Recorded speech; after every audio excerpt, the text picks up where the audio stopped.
Hi, this is Brandon from Flexion.com, and today we're going to talk about an exercise called the wall press abs with band hip flexion. So this is a progression on our normal wall press abs, but we're going to train some hip flexion with this with a small mini band, or you can call them a booty band, really whatever you want to call them, but you can get different strengths. But we're going to use this to train our hip flexors while we're still training our abdominals in that wall press abs, or kind of dead bug position. So what you're going to need some kind of small band that you can use to place around your feet, and then you're going to need an object you can press against. So we're going to get on our back, scoot away from the wall just slightly, make sure our hands are around, elbows around 90 degrees, maybe just a little bit more than that, just so we can create some tension. We're going to take the band, we're going to put this around our shoes or our feet,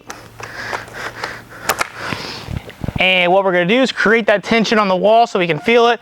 We're then going to make sure we pull our pelvis underneath us, bring our legs up to a 90-90 position. We're going to keep a little bit of tension in that band so my feet aren't together. And then what we're going to do from this position is just our regular wall press abs. We're going to get good and long with one leg, complete extension, kind of feel the glute. But then we're going to feel our hip flexor on the other side that's resisting that. And then we're going to go back and forth between our reps here. So belly button's pushed down towards the floor, pelvis is tucked towards my face. I'm going to take my right leg, reach good and long. Feel my glute, feel my hip flexor, brief pause, come back, reach for the other side. Good and slow, keeping my pelvis tucked the whole time, not losing that stack between my rib cage and my pelvis, and then using my hip flexors to resist that long leg, and just going back and forth the whole time. Good, slow, and controlled. Glute, hip flexor, glute, hip flexor. That's what you want to try to feel. And then that's our set.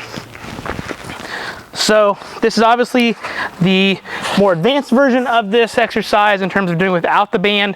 So my suggestion would be to start slow, start with around 3 to 5 reps on each side, really owning that glute contraction and that hip flexion. And then as you get the hang of it, you can obviously add more reps on the back end. The key things, make sure you don't lose that stack between your rib cage and your pelvis, and then you're feeling your hip flexors doing that work, but you're also feeling your glute on the opposite side going through that hip extension and getting a good glute squeeze all the way out as much as you can.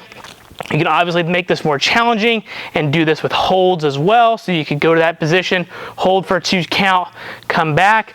But I would say the main thing you really want to chase here is resisting that ability to open up like scissors, keeping that rib cage stacked, feeling some hip flexors and some glutes, and you'll be in a good position. Do that for anywhere from 3 to 4 sets of anywhere from probably 3 to 8 reps per side, and you'll be in a good place. This is great for exercise or for athletes that run a lot. So think about your cross country runners, your track and field athletes. You can even think about soccer, anything that runs a lot. We want to train those hip flexors to some degree, make sure to stay good and happy, but at the same time, that's also going to work on the running mechanics, reciprocating the legs back and forth while integrating that abdominal and trunk musculature at the same time. So if you have any questions, let me know in the comment section below. Thanks. Have a great day.